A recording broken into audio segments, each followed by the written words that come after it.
Hey, it's Ryan Hickey here. Minutes after the Celtics win the NBA Finals, they blow out the Mavs in Game 5, and now we're NBA champions. They were the best team in the regular season, fittingly, rightfully. Best team now in the postseason. They get their first title in the Jason Tatum, Jaylen Brown era. A few different takeaways here I want to throw by you. Number one, what's really scary about the Celtics winning this championship is the fact that they won a title with arguably their best player in Jason Tatum being average. Now, he didn't play up to the level that anyone expected him to play to, but yet it still didn't matter. They won. Like, this is a guy that shot in the finals, in the 5 games of the finals, shot just 39% from the floor, a far cry from the 47% he shot from the floor in the regular season. This is a guy who's a really good three-point shooter. You know what? For the entirety of the postseason, he shot from three 29%. And this is a guy that, in terms of points per game, right, he is one of the most prolific, dynamic scorers in the league. Yet, Paolo Banchero averaged more points per game in the postseason than Tatum did. I know the sample sizes are a little bit skewed, but still, Banchero is making his playoff debut, and Tatum's been here for forever. You'd expect Tatum, the better player, to be more consistent, but all of that didn't matter. And so now it's like, if you look at how this Celtics team just won the finals, think about how scary it's going to be. Think about how unbeatable this team is going to be moving forward if we see Jason Tatum play to the level in the postseason that we see him play in the regular season. Like, that hits like a ton of bricks. As a fan of the Knicks in the Eastern Conference, that is scary as hell to think for how dominant this team was, like truly historically dominant in the regular season and then also in the postseason. Think about how much better they could be. That is concerning. The league is in trouble. And that is why, like, I said a little bit facetiously, but also kind of seriously, like, that's why I think Brad Stevens truly is the MVP of this postseason and the MVP of this season for the Celtics. They're never going to give it to an executive. I understand that. But he built this team so perfectly that they were bulletproof, essentially, even with their best scorer having a down postseason. Right? He deserves a lot of credit for bringing Drew Holiday in, who had that championship experience that the Celtics were missing in the past. And I think really, not only defensively, being a stalwart, not only being a tremendous floor general and bringing organization to the offense, but also in the big moments, leading by example and making kind of sure everyone knows what it takes to win. It's his addition. It's Kristaps Porzingis' addition, which obviously is a little tough because he was so injured and missed a large chunk of the postseason. But when he was on the court, damn it, he was good. And that Celtics team was unstoppable when he's out there and healthy. So if he's able to stay healthy, again, just add another notch onto Brad Stevens' belt and give him another reason to give him a compliment. Jason Tatum, down postseason, compared to what we normally expect from a superstar, which is what he is. Kristaps Porzingis, in terms of postseason-wise, missed more games than he played in. But yet, here we are talking about the Celtics as NBA champs. If both of those things turn in Boston's favor next year's 2 years from now, like, who's beating them? East or West? Nobody. Derek White, another guy that I know he wasn't, this past offseason addition, he's been there, but that's one of those gritty, scrappy, versatile players that every team that wins a championship, they have a Derek White on their team. And so Brad Stevens, like, if you really look at how he built the roster and truly, want to talk about most valuable, we'll say, person instead of player, he is the MVP. He built this team so perfectly that they could withstand Jason Tatum being inefficient and playing some poor games, could withstand Porzingis missing a large chunk of the postseason. Doesn't matter still. Unbelievable. A great, great job there by Brad Stevens. A hat tip to him. That's number one. Takeaway number two is going back to Jason Tatum here. I think this championship specifically can help unlock Tatum moving forward the way it helped unlock LeBron when he got his first title in 2012. Like, you saw it in the post-game celebration.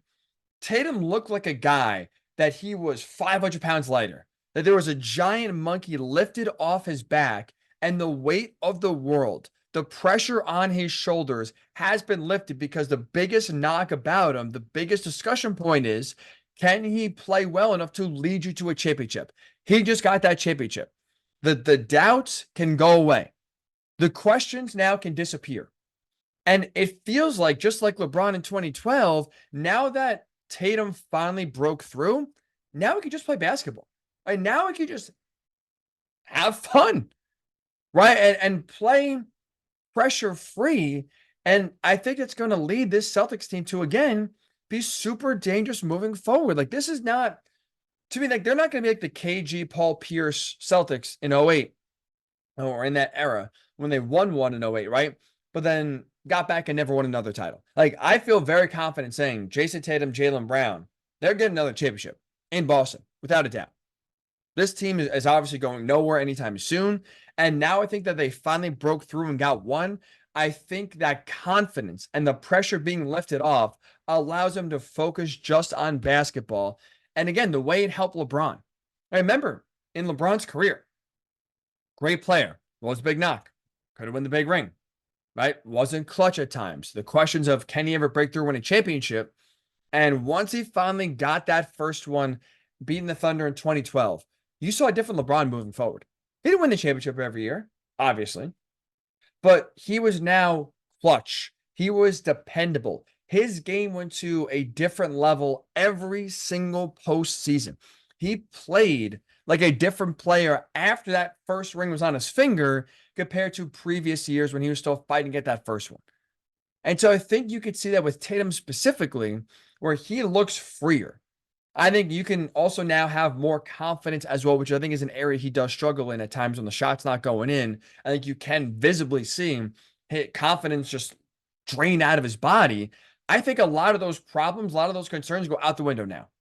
Now when you get your first championship, I think we're going to see a different Jason Tatum moving forward, which again makes the Celtics a whole lot scarier.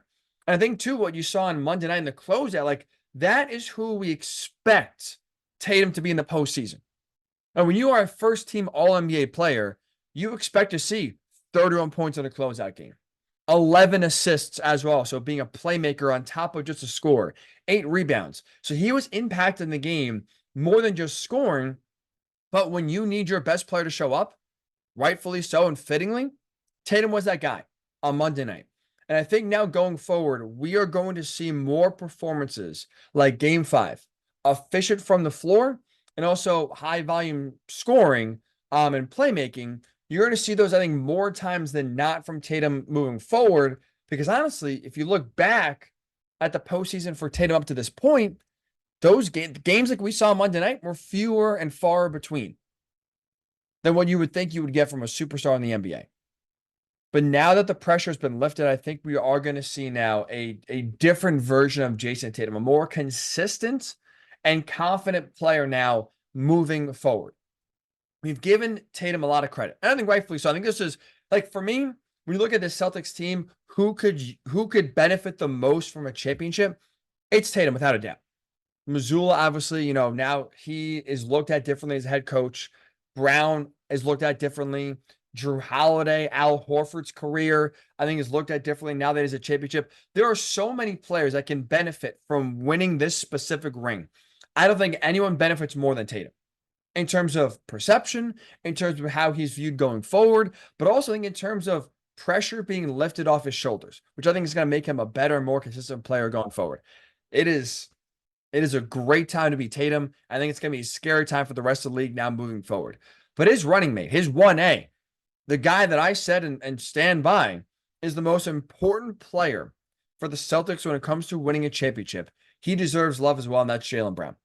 Won the Finals MVP, and I'm really happy for Jaylen Brown. I think he absolutely deserved it. I was a little nervous just because sometimes recency bias we've seen in sports creeps in, and with Tatum's great game tonight, I thought there was a slight chance that maybe voters would forget the first 4 games and say, you know what? Yeah, let's give Tatum Finals MVP.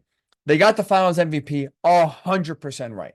Jaylen Brown deserved it 10 times out of 10 because this Finals, but really this entire postseason, he was the steady rock the Celtics needed. Anytime a big play needed to be made on the offensive end or defensive end, Brown was the guy who stepped up. He was the guy who made the play for Boston. In game 3, when the Mavericks are making that furious fourth quarter rally to cut a 21-point lead down to 1, who's there making buckets and making plays to save the game, and I think thus save the finals for the Celtics? Jaylen Brown. He did that in the finals. He also did it in the Eastern Conference Finals as well. This was a guy that when the going got tough, he got going. He was truly the heart and soul, the engine, I would say, to the Celtics winning their 18th championship, first one with this core. And I think rightfully so, got his flowers in terms of being Eastern Conference MVP. I think you saw a little bit of that emotion come out when he said he was shocked because he never wins awards like that. And I think rightfully so, now doubled down and won NBA Finals MVP as well.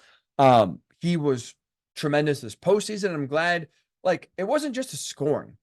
Right? 'Cause I think we could also get infatuated with the numbers and just look at the box score and say, okay, who scored the most points? Oh, this guy, okay, he's the MVP. Brown is able to impact the game in so many different ways, playmaking, scoring, defensively, leadership-wise, which I think is an underrated factor, not talked about a lot, but he took on with the departure of Marcus Smart. He became the vocal leader for this team, and I think really settled guys down when things were getting tense.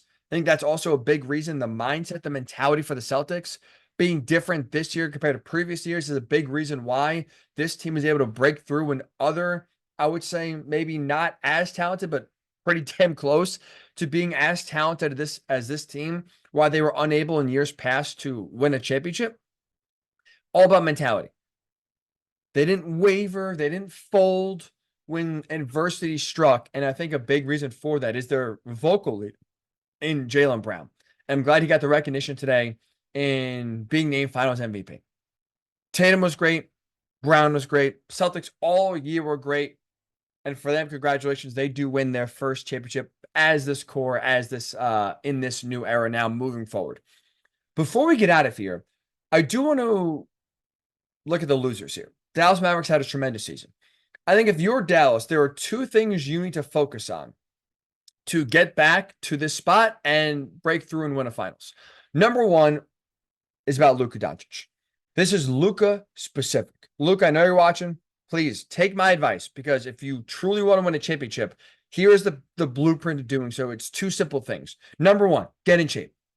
I thought Doris Burke was spot on in her finals coverage in talking about Luka needing to get in better shape and take care of his body better in the offseason. This was just the longest postseason run he's been on. Also, he's been hurt, which is fair as well, but his stamina needs to be better because his fourth quarters in these finals specifically were awful. You can't have your superstar, one of the 3 best players in the league right now, you can't have him being in the biggest games of the year a total zero. That's what he was. He was a total zero in the fourth quarter for all 5 finals games. And part of that is conditioning. Part of that is having enough energy to get your jump shot up, to have enough legs to make it. And I don't think Luka had that. So instead of just going out in the offseason and drinking beers, laying on the couch, I don't really know what Luka does. But it doesn't sound like it works out. Honestly, it sounds like he has the summer like you and I would have a summer. Go to the beach, drink a lot, hang out, sloth around, eat like crap, and have a good time. If you want to win a championship, you really can't afford to do that. Or if you're going to do it, put as much time to working out and doing basketball drills as you do partying. At least make it 50-50. From what we could see, it seems like it's like 95-5 for Luka in the offseason in terms of partying and having fun versus basketball activities. You can't come into next year and just say, okay, training camp's here, now I'm going to play my way into shape. You have to take your body seriously if you want to have enough stamina to play at a high level in the finals. The other thing is, you talked about after game 3, you got to stop with the refs, man. You got to focus on the game. The sooner, the quicker you drop worrying about the referees and what calls you're getting and which calls you're not, the better off you're going to be, to where you're going to be playing so well that the referees are not going to be a factor, because you're yourself, put the game away. Not leave it in the referee's hands. Someone has to get in his ear. Someone has to sit him down and say, you hurt us, and our season was over because in game 3, you decided to just pick a war at the refs and try to just worry about them more than worrying about scoring or defending. Can't do it. You got to take your focus off the refs, put it on conditioning. That's number one. The other thing here, this is to Nico Harrison, the Mavs GM. You have to build your team going forward in the eye of the Celtics, in the blueprint, maybe I should say, of the Celtics. Because look, the West is deep. The West is deep as hell. Like off the top of my head, like there are 6 teams, I would say bare minimum, that are in the mix to make the conference finals next year. The West is a damn gauntlet. It's going to be brutal. But what I feel pretty comfortable in saying is no matter who gets out of the West next year, in the next few years, more times than not, looking at right now the current state of the East, you are probably going to be facing the Celtics. I think that's a fair assumption. More times than not. And so I think you have to now add more spacing to this offense and to this team, because you look at what made the Celtics so unguardable is they have 1 through 5. They can shoot from anywhere on the court. Right? Kristaps at the 5 is pulling out from 3. Al Horford can hit threes. Everyone that's, from Drew Holiday to Derek White to Tatum and Brown, they can get in the lane. Like all 5 guys can shoot from anywhere and everywhere on the court. The Mavericks are more pigeonholed in their offense. And obviously, Luka and Kyrie could score from anywhere, but, you had Daniel Gafford, who basically lives in the paint. He's ineffective anywhere outside of the painted area.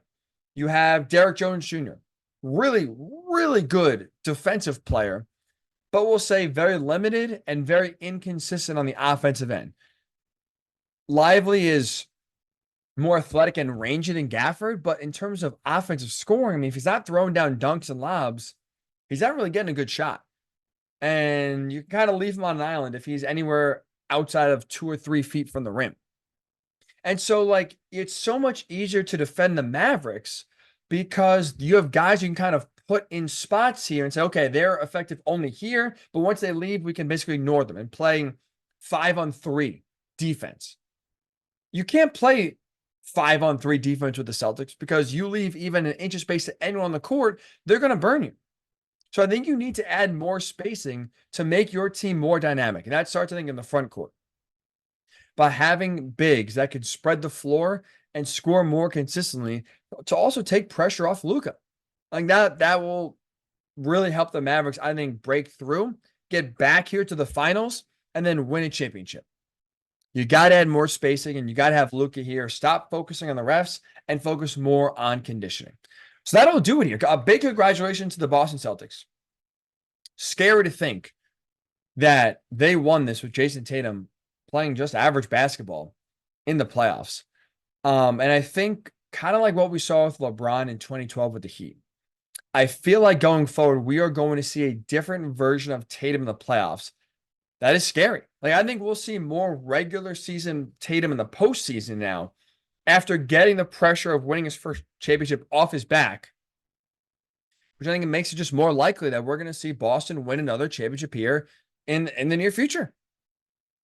They are not going anywhere anytime soon. So congrats to Boston. Congrats to, I guess their fans. I don't know, whatever. I'm a New York guy. Look, obviously there's a Boston-New York rivalry, but I'm not a Yankees fan, so I don't really hate, the Red Sox fans. The reason why I roll my eyes just there's been a lot of winning in Boston. Patriots, Bruins, Sox, now the Celtics. It's been, a long drought of 16 years since their last championship. I'm 30 years old. I've seen one title in my life. I've had my heart ripped out by the Mets, heart ripped out by Penn State. What gives me oxygen, what gives me reasons to get up in the morning every day is hearing the Celtics players talk about their past failures, talk about the heartache that they endured getting to this point and now seeing the joy, just the utter, unadulterated happiness with finally breaking through, the relief they have. It fuels you as a sports fan to say, okay, all this heartbreak you endure every single year, it's worth it, because one day when you do see your team win a championship, it is going to be the best feeling in the world. So that, I guess, is what I'll say for all sports fans. Encouraging to see, because damn it, 95% of us, we have gone through hell. Our teams have really maybe never given us that moment yet. But you see with Boston coming oh so close, oh so many years, being constantly scrutinized, questions about can they ever do breakthrough.